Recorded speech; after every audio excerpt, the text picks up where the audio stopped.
കൂട്ടുകാരെ, എല്ലാവർക്കും നിജൂസ് വേൾഡിൻ്റെ പുതിയൊരു വീഡിയോയിലേക്ക് സ്വാഗതം. എല്ലാവരും സുഖമായിട്ടിരിക്കുന്നെന്ന് വിശ്വസിക്കുന്നു. ഞങ്ങളിവിടെ സുഖമായിട്ടിരിക്കുകയാണ്. അപ്പോൾ എല്ലാവരും സന്തോഷത്തോടെയും ആരോഗ്യത്തോടെയും ഒക്കെ ഇരിക്കുക കേട്ടോ. ഫുഡ് കഴിക്കുമ്പോൾ നമ്മളെല്ലാവരും ചെയ്യുന്ന മൈന്യൂട്ടായിട്ടുള്ള ഒരു മിസ്റ്റേക്ക്. ഈ മിസ്റ്റേക്ക് നിങ്ങൾ പ്രഗ്നൻ്റ് ആകുന്നതിന് ബുദ്ധിമുട്ടുണ്ടാകുന്നത് എങ്ങനെയാണെന്ന് നമുക്ക് നോക്കാം. വീഡിയോ നമുക്ക് സ്റ്റാർട്ട് ചെയ്യാം. നിങ്ങൾ സ്കിപ്പ് ചെയ്ത് പോകരുത് കേട്ടോ. കാരണം നിങ്ങളെല്ലാവരും തന്നെ നിങ്ങളുടെ വീട്ടിൽ ചെയ്യുന്ന ഏറ്റവും മൈന്യൂട്ടായിട്ടുള്ളൊരു മിസ്റ്റേക്കാണ്. ഈ മിസ്റ്റേക്ക് കൊണ്ട് ഫെർട്ടിലിറ്റി നമുക്ക് കുറയുമോ എന്നുള്ള എല്ലാവരും ഡൗട്ട് ഉണ്ടാകും. ഇങ്ങനെയുള്ള ഒരു കാര്യം നമ്മൾ ചെയ്യുന്നത് കൊണ്ട് ഫെർട്ടിലിറ്റി കുറയാനോ എന്ന് ചിന്തിക്കുന്ന ഒരുപാട് പേരുണ്ടാകും. അപ്പോൾ ഇവിടെ എന്താണ് സംസാരിക്കുന്നതെന്ന് നമുക്ക് നോക്കാം. വീഡിയോ നമുക്ക് സ്റ്റാർട്ട് ചെയ്യാം. ഇന്നത്തെ വീഡിയോയിൽ ഞാൻ സംസാരിക്കാൻ പോകുന്നത് നമ്മൾ കൂടുതലായിട്ട് ഉപ്പ് ഉപയോഗിക്കുന്നതിനെ പറ്റിയിട്ടാണ്. കൂടുതലായിട്ടുള്ള ഉപ്പിൻ്റെ ഉപയോഗം എങ്ങനെ സ്ത്രീകളിലും അതുപോലെ തന്നെ പുരുഷന്മാരിലും ഫെർട്ടിലിറ്റി പ്രോബ്ലം ഉണ്ടാക്കും എന്നതിനെ പറ്റിയിട്ട് നമുക്ക് നോക്കാം. നമ്മളെല്ലാവരും തന്നെ കറികൾക്ക് വേണ്ടുന്ന ഉപ്പ് ആവശ്യത്തിന് ഇടാറുണ്ടല്ലേ. ഈ കറികൾക്ക് വേണ്ടുന്ന ഉപ്പല്ലാതെ നമ്മൾ എക്സസ് ആയിട്ട് സോൾട്ട് കൺസപ്ഷൻ ചെയ്യുന്നത് എങ്ങനെ നമ്മൾ പ്രഗ്നൻ്റ് ആകാനായിട്ടുള്ള ബുദ്ധിമുട്ടും ഉണ്ടാക്കും എന്ന് നമുക്ക് നോക്കാം. നമ്മൾ സാധാരണയായിട്ട് കറികൾക്ക് ഇടുന്ന ഉപ്പ് കൂടാതെ നമ്മുടെ ശരീരത്തിൽ പിന്നീടും ഉപ്പ് എത്തുന്ന പലതരം വഴികളുണ്ട്. നമ്മളിപ്പോൾ ചോറിൽ കൂടുതലായിട്ട് ഉപ്പിട്ട് കഴിക്കുക, അതല്ലെങ്കിൽ ഉപ്പിൻ്റെ കണ്ടൻറ്റ് കൂടുതലായിട്ടും അടങ്ങിയിട്ടുള്ള ഭക്ഷണങ്ങൾ നമ്മൾ കഴിക്കുക. ഇതെല്ലാം തന്നെ നമ്മളിൽ ഇൻഫെർട്ടിലിറ്റി ഇഷ്യൂസ് ഉണ്ടാക്കുന്നതിന് കാരണമാകുന്നുണ്ട്. സ്ത്രീകളിൽ മാത്രമല്ല പുരുഷന്മാരിലും ഇൻഫെർട്ടിലിറ്റി ഇഷ്യൂസ് ഉണ്ടാക്കാൻ കാരണമായിട്ടുള്ളവയാണ് ഉപ്പിൻ്റെ അമിതമായിട്ടുള്ള ഉപയോഗം. പുരുഷന്മാരിൽ ഇതെങ്ങനെയാണ് ഇൻഫെർട്ടിലിറ്റി പ്രശ്നം ഉണ്ടാക്കുന്നതെന്ന് നമുക്ക് നോക്കാം. ഉപ്പ് കൂടുതലായിട്ട് അടങ്ങിയിട്ടുള്ള ഭക്ഷണങ്ങൾ നിങ്ങൾ പുരുഷന്മാർ കൂടുതലായിട്ട് കഴിക്കുന്നുണ്ടെങ്കിൽ അതുമൂലം സ്പേമിൻ്റെ മോട്ടിലിറ്റി കുറയുന്നു. സ്പേമിൻ്റെ മോട്ടിലിറ്റി കുറഞ്ഞു കഴിഞ്ഞാൽ നമ്മൾ പ്രഗ്നൻ്റ് ആകാനായിട്ട് ബുദ്ധിമുട്ടുണ്ടാക്കില്ലേ. സ്പേമിൻ്റെ മോട്ടിലിറ്റിയെ വരെ അഫക്റ്റ് ചെയ്യാനായിട്ട് കഴിയുന്ന ഒന്നാണ് എക്സസ് ആയിട്ടുള്ള സോൾട്ടിൻ്റെ കൺസപ്ഷൻ. രണ്ടാമതായിട്ട് ഉണ്ടാകുന്നത് ക്വാളിറ്റി, നമ്മുടെ സ്പേമിൻ്റെ ക്വാളിറ്റി കുറയുന്നതിന് ഇത് കാരണമാകുന്നു. നമ്മുടെ ശരീരത്തിലെ BP ഇൻക്രീസ് ചെയ്യുന്നതിന് ഇത് കാരണമാകുന്നു. ഹോർമോണൽ ഇംബാലൻസസ് ഉണ്ടാക്കുന്നതിനും ഇത് കാരണമാകുന്നു. അപ്പോൾ ഒന്ന് ആലോചിച്ച് നോക്കിക്കേ, നമ്മൾ സോൾട്ടി കണ്ടന്റ് അടങ്ങിയിട്ടുള്ള ഭക്ഷണങ്ങൾ കൂടുതലായിട്ട് കൺസ്യൂം ചെയ്യുന്നത് നമുക്ക് എങ്ങനെയൊക്കെയാണ് ബുദ്ധിമുട്ടുകൾ ഉണ്ടാക്കുന്നതെന്നതിനെ പറ്റിയിട്ട്. ഇനി സ്ത്രീകളിൽ ഇതുപോലെ തന്നെ പ്രശ്നങ്ങൾ ഉണ്ടാക്കുന്നുണ്ട്. സ്ത്രീകളിലുള്ള പ്രശ്നങ്ങൾ എന്തൊക്കെയാണെന്ന് നമുക്ക് നോക്കാം. BP ഇൻക്രീസ് ചെയ്യുന്നതിനും ഹോർമോണൽ ഇംബാലൻസസ് ഉണ്ടാക്കുന്നതിനും നമ്മുടെ പ്രഗ്നൻ്റ് ആകുന്നതിനുള്ള സാധ്യത ഡിഫിക്കൽട്ട് ആക്കുന്നതിനും അതുപോലെ തന്നെ സ്ത്രീകളിൽ പ്രിക്ലാംസിയ എന്നൊരു ബുദ്ധിമുട്ട്, നമ്മൾ പ്രഗ്നൻ്റ് ആയി കഴിഞ്ഞാൽ ഡെലിവറിയുടെ സമയത്തൊക്കെ നമുക്ക് പ്രഷർ വളരെയധികം കൂടി ബുദ്ധിമുട്ടുകൾ ഉണ്ടാക്കുന്നതിനാണ് ഈ പ്രിക്ലാംസിയ എന്ന് പറയുന്നത്. ഈ പ്രിക്ലാംസിയ പോലുള്ള ബുദ്ധിമുട്ടുകൾ സ്ത്രീകൾക്കും ഉണ്ടാകുന്നതിന് കാരണമാകുന്നു. അപ്പോൾ ഒന്ന് ചിന്തിച്ച് നോക്കൂ, സോൾട്ടിൻ്റെ കൺസപ്ഷൻ സ്ത്രീകളിലും അതുപോലെ തന്നെ പുരുഷന്മാരിലും ഏറ്റവും കൂടുതൽ അഫക്റ്റ് ചെയ്യുന്നത് അവരുടെ ഫെർട്ടിലിറ്റിയാണ്. അമ്മയാകാനായിട്ടുള്ള സാധ്യതയും അതുപോലെ ഒരു കുഞ്ഞിനെ ഉണ്ടാക്കാനായിട്ടുള്ള ഒരു പുരുഷൻ്റെ കഴിവിനെയുമാണ് ഈ നമ്മൾ ഉപ്പ് കൂടുതലായിട്ട് അടങ്ങിയ ഭക്ഷണങ്ങൾ കഴിക്കുന്നത് മൂലം നമുക്കുണ്ടാകുന്ന പ്രശ്നങ്ങൾ ഉണ്ടാകുന്നത് കേട്ടോ. അപ്പോൾ എങ്ങനെയൊക്കെയാണ് നമ്മുടെ ഉപ്പിൻ്റെ കൺസംഷൻ കൂടുതലായിട്ട് വരുന്നതെന്ന് നമുക്ക് നോക്കാം. നമ്മളിപ്പോൾ നമ്മൾ കറി ഉണ്ടാക്കുന്ന സമയത്ത് നമുക്ക് ഉപ്പിടാതിരിക്കാനായിട്ട് സാധിക്കില്ല. കറിക്ക് ഉപ്പിട്ടില്ലെങ്കിൽ കറിക്ക് ടേസ്റ്റ് ഉണ്ടാവില്ല.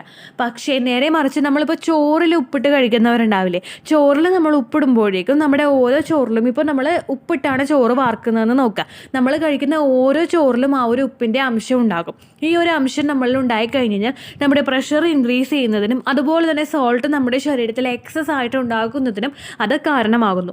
ഇനി ഉപ്പ് ചോറിലിട്ട് കഴിക്കുന്നത് കൂടാതെ നമ്മൾ ഉപ്പിൻ്റെ കണ്ടന്റ് കൂടുതലായിട്ട് അടങ്ങിയിട്ടുള്ള മറ്റുള്ള ഭക്ഷണങ്ങളും കഴിക്കുന്നത് ഈ ഓരോ ബുദ്ധിമുട്ടുകൾ ഉണ്ടാക്കുന്നതിന് കാരണമാകുന്നുണ്ട്. ഉപ്പിൻ്റെ കണ്ടന്റ് അടങ്ങിയിട്ടുള്ള മറ്റുള്ള ഭക്ഷണ പദാർത്ഥങ്ങൾ ഏതൊക്കെയാണെന്ന് നമുക്ക് നോക്കാം.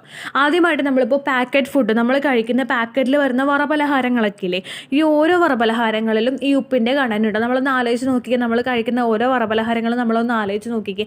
അപ്പോൾ ഇങ്ങനെയുള്ള സ്നാക്സ് കഴിക്കാനായിട്ട് നിങ്ങൾ കൂടുതൽ ഇഷ്ടപ്പെടുന്നവരാണെങ്കിൽ നിങ്ങളിൽ എക്സസ് ആയിട്ടുള്ള സോൾട്ട് നമ്മുടെ ശരീരത്തിൽ ഉണ്ടാകുന്നതിന് കാരണമാകുന്നു.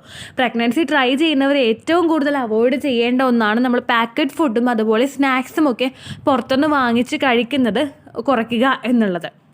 പാക്കറ്റ് ഭക്ഷണങ്ങൾ നമ്മൾ പ്രിപ്പയർ ചെയ്യാൻ ഉപയോഗിക്കുന്ന അതിൻ്റെ എണ്ണയോ അതുപോലെ തന്നെ അതിലടങ്ങിയിട്ടുള്ള കൂടുതലായിട്ടുള്ള ഉപ്പിൻ്റെ അംശമോ നിങ്ങളിൽ ഫെർട്ടിലിറ്റി ഇഷ്യൂസ് ഉണ്ടാക്കുന്നു എന്നാണ് പഠനങ്ങൾ ഇവിടെ സൂചിപ്പിക്കുന്നത്. അതുപോലെ തന്നെ ഇത്തരത്തിലുള്ള സ്നാക്സും പാക്കറ്റ് ഫുഡും, ഇപ്പോൾ ഇതല്ലാതെ തന്നെ നമ്മളിപ്പോൾ വാങ്ങിക്കുന്ന ലേസ്, ബിൻഗോ അങ്ങനെയുള്ള പാക്കറ്റിൽ വരുന്ന ഐറ്റംസിലും ഒരുപാട് ഉപ്പിൻ്റെ കണ്ടന്റ് അടങ്ങിയിട്ടുണ്ട്. അതുപോലെ തന്നെ നമ്മൾ കഴിക്കുന്ന അച്ചാർ, നിങ്ങൾ അച്ചാർ കഴിക്കാനായിട്ട് കൂടുതലായി ഇഷ്ടപ്പെടുന്നവരാണെങ്കിൽ ഈ അച്ചാറിലും കൂടുതലായിട്ട് ഉപ്പിൻ്റെ കണ്ടന്റ് അടങ്ങിയിട്ടുണ്ട്. അപ്പോൾ ഇങ്ങനെയുള്ള ഭക്ഷണ പദാർത്ഥങ്ങൾ നിങ്ങൾ കഴിക്കുന്നത് നന്നേ ഒന്നുകൂടെ കുറയ്ക്കുക കേട്ടോ. എക്സസ് ആയിട്ട് സോൾട്ടിൻ്റെ കണ്ടന്റ് അടങ്ങിയിട്ടുള്ള ഭക്ഷണങ്ങൾ ഏതൊക്കെയാണെന്ന് നിങ്ങൾക്ക് എളുപ്പത്തിൽ തിരിച്ചറിയാനായിട്ട് ഒന്ന് ജസ്റ്റ് ഒന്ന് ഗൂഗിൾ ചെയ്യുക. ഗൂഗിൾ ചെയ്ത് കഴിയുമ്പോഴേക്കും എക്സസ് ആയിട്ട് സോൾട്ടി കണ്ടന്റ് അടങ്ങിയിട്ടുള്ള ഏതെല്ലാം ഭക്ഷണങ്ങൾ നിങ്ങൾ കഴിക്കുന്നുണ്ട് നിങ്ങൾക്ക് മനസ്സിലാക്കാം. ആ ഭക്ഷണങ്ങൾ നിങ്ങൾ കഴിക്കുന്നുണ്ടെങ്കിൽ അതിൻ്റെ അംശം നിങ്ങളൊന്ന് കുറയ്ക്കുക. ഭക്ഷണം പൂർണ്ണമായിട്ട് അവോയ്ഡ് ചെയ്യുക എന്ന് ഞാൻ പറയില്ല കേട്ടോ. ആ ഒരു അംശം നിങ്ങൾ കുറയ്ക്കാനായിട്ട് ശ്രദ്ധിക്കുക. നമ്മളിപ്പോൾ കൂടുതൽ കഴിക്കുന്നുണ്ടെങ്കിൽ അതിൻ്റെ അളവ് നല്ലതുപോലെ നിങ്ങൾ അങ്ങോട്ട് കുറച്ചുകൊണ്ട് വരികയാണെങ്കിൽ ഇത് ഇൻഫെർട്ടിലിറ്റി ഇഷ്യൂസ് ഉണ്ടാക്കുന്നത് ഒരു പരിധി വരെ കുറയ്ക്കുന്നതിന് നിങ്ങളെ സഹായിക്കുന്നു.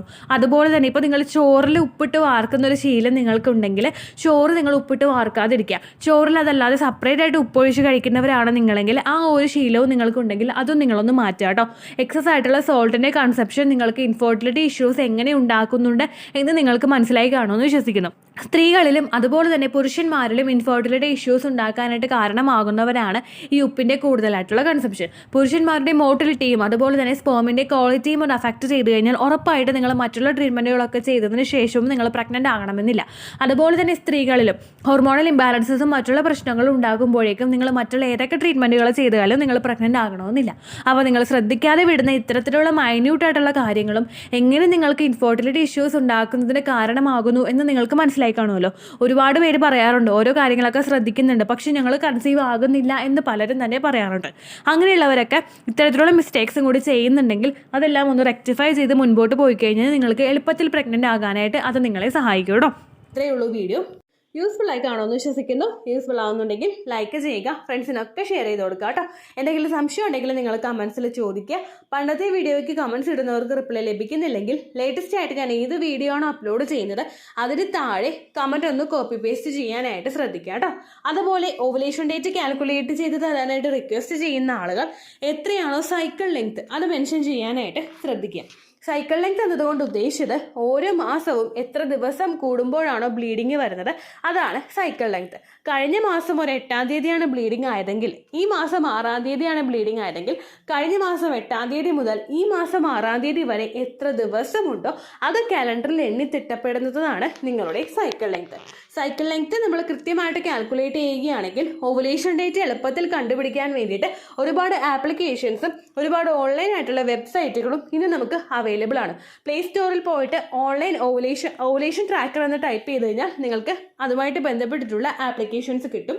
അത് പറ്റുന്നില്ല എങ്കിൽ ഗൂഗിളിൽ പോയിട്ട് ഓൺലൈൻ ഓവുലേഷൻ കാൽക്കുലേറ്റർ എന്ന് ടൈപ്പ് ചെയ്ത് കഴിഞ്ഞാൽ അതുമായിട്ട് ബന്ധപ്പെട്ടിട്ടുള്ള വെബ്സൈറ്റുകൾ നിങ്ങൾക്ക് കിട്ടും. അതിൽ നിങ്ങളുടെ ലാസ്റ്റ് മന്തിലെ മെൻസ്ട്രേഷൻ്റെ ഡേറ്റും ഒപ്പം ഞാൻ ഈ പറഞ്ഞ രീതിക്ക് നിങ്ങൾ കാൽക്കുലേറ്റ് ചെയ്യുന്ന സൈക്കിൾ ലെങ്ത്തും എൻ്റർ ചെയ്ത് കൊടുക്കുകയാണെങ്കിൽ നിങ്ങൾക്ക് കൃത്യമായിട്ട് ഓവുലേഷൻ ഡേറ്റ് കണ്ടുപിടിക്കാനായിട്ട് സാധിക്കും.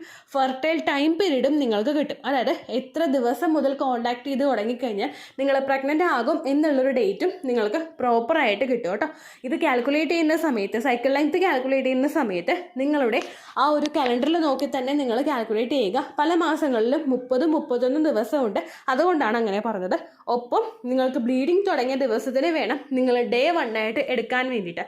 സ്പോട്ടിങ് തുടങ്ങിയ ദിവസത്തിനെ അതായത് ചെറുതായിട്ട് ഡിസ്ചാർജ് പോയി തുടങ്ങിയ ദിവസത്തിനെ നിങ്ങൾ കൺസിഡർ ചെയ്യേണ്ട ആവശ്യം ഇല്ല കേട്ടോ. അപ്പോൾ ഇത്രയേ ഉള്ളൂ വീഡിയോ. അടുത്തൊരു വീഡിയോ ആയിട്ട് നമുക്ക് വീണ്ടും കാണാം. ബൈ.